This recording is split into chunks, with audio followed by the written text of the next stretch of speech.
హైదరాబాద్ లో కన్సల్టేషన్ మరియు 3,500 రూపాయల colour Doppler test Avis hospitals లో ఉచితంగా పొందండి.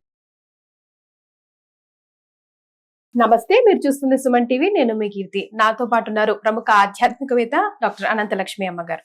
నమస్తే అమ్మా. నమస్కారం తల్లి.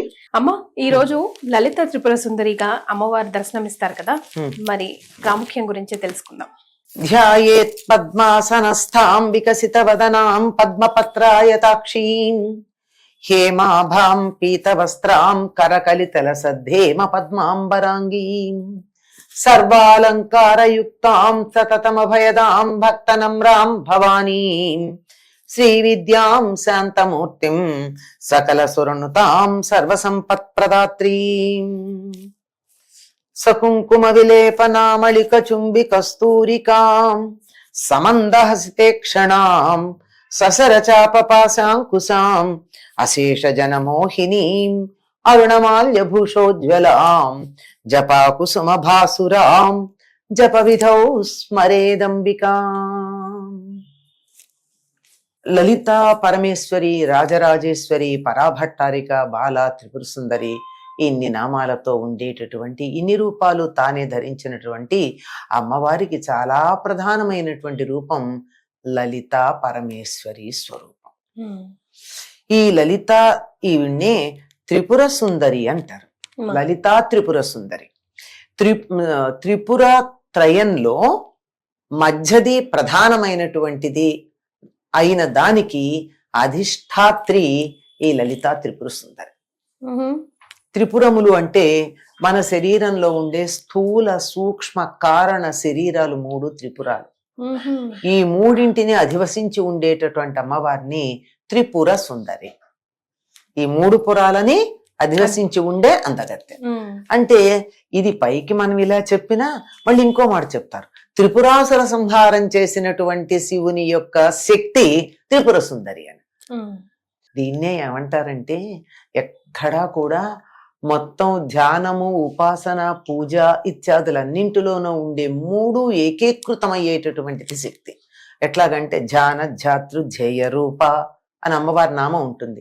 ధ్యానం చేసేది ధ్యేయమైంది, ధ్యానం చేసేటటువంటి వాడు మూడు కలిపి ఒకటే, ఇలా మూడు కలిపి ఒక్కటిగా అయ్యేటటువంటి స్థితి త్రిపుర సుందరిగా చెప్పబడుతూ ఉంటుంది. అందుకనే త్రిపురాత్రయంలో మధ్యలో ఉండేటటువంటి అమ్మవారు రెండో శక్తిగా చెప్పబడుతూ ఉంటుంది.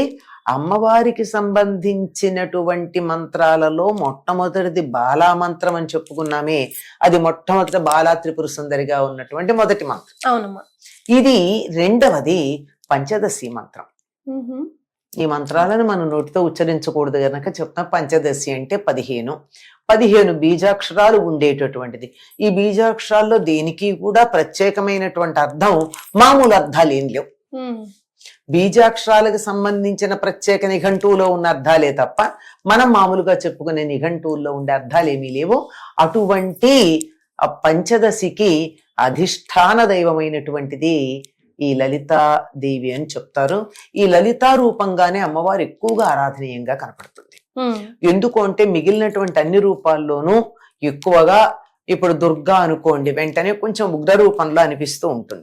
ఇట్లా ఒక్కొక్కటి అన్నింటి యొక్క సమన్వయ రూపంగా కనిపించేటటువంటి రూపాలు కొన్ని ఉన్నాయి అమ్మవారివి. అందులో చెప్పుకోదగినటువంటిది ఈ లలితా త్రిపుర సుందరి అనబడేటటువంటి రూపంగా మనం చెప్పుకుంటూ ఉంటాం. శాంతంగా ప్రశాంతంగా కూడా కనిపిస్తుంది. అసలు లలిత అంటేనే లోకాలను చక్కగా లాలించి పాలించే తల్లి అని అర్థం. లాలిత, లాలించేటటువంటి తల్లి. తెలుగులో ఎంత బాగుంటుందో మనకి, లలిత అన్నది తల్లి అన్నది ఇలా రివర్స్ చేసినట్టు అనిపిస్తుంది. ఎంత బాగా అనిపిస్తుందో అంటే తెలుగు భాషలో ఉన్న అందం అనుకోండి. ఇది లలిత అన్నది సంస్కృతానికి లోకాన్ అతీతాన్ లాలయతి పాలయతి అని అర్థం అనమాట. లలితకి లోకాలనన్నింటి చక్కగా లాలించి పాలిస్తుంది, దండించి పాలించిన సందర్భాలు చాలా తక్కువ. అటువంటి లలిత దీనికి ప్రధానంగా ఈ రోజు మొదలవుతుంది. సాధారణంగా ఇది పంచమి నాడు మొదలవుతుంది. లలితా పంచమి అన్న పేరుతోనే పిలుస్తూ ఉంటాం మనం. పంచమి తిథి వచ్చినప్పుడు ఒకవేళ 9 రోజులు ఏదైనా వీలు లేక దీక్ష తీసుకోవడానికి వీలు లేని వాళ్ళు గనక ఉన్నట్టయితే ఈ పంచమి నుండి మొదలు పెట్టి 5 రోజులు చేసుకుంటారు. అంత ప్రధానమైనటువంటిదమ్మా. ముత్తైదువులందరికీ కూడా ఈవిడ మాంగళ్య సౌభాగ్యాన్ని ప్రసాదిస్తుంది అని శ్రీచక్రానికి కుంకుమార్చన చేయడానికి ప్రధానమైనటువంటి రోజుగా ఈ లలితా పంచమిని గురించి చెప్పుకుంటూ ఉంటారు. ఈవిడ సర్వ విద్యా స్వరూపిణి.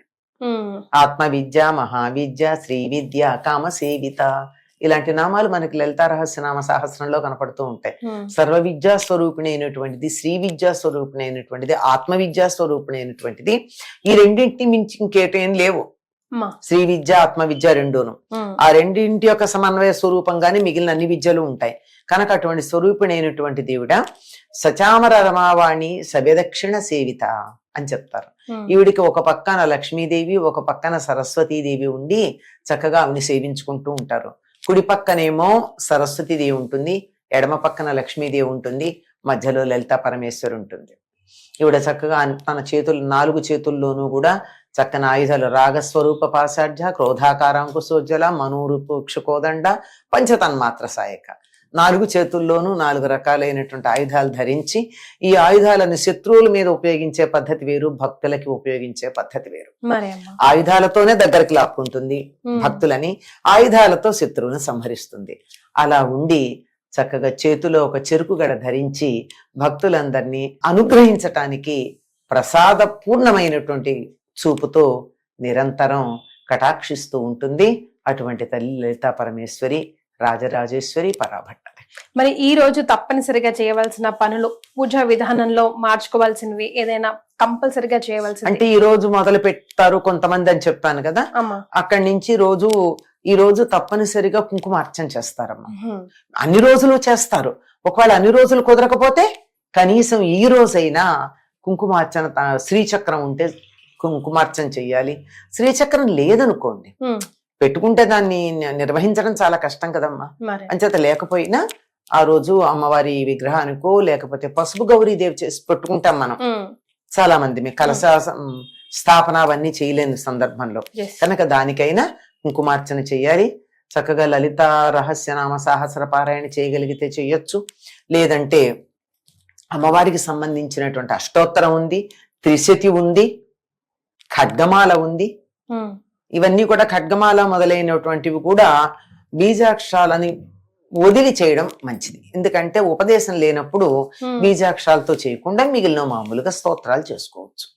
అలా చేసుకుని అమ్మవారిని పూజించండి. అమ్మవారు చాలా తొందరగా రకరకాలైనటువంటి ఇబ్బందులని తొలగించి అందరూ సుఖంగా ఉండేట్టు చూసేటటువంటి తల్లి.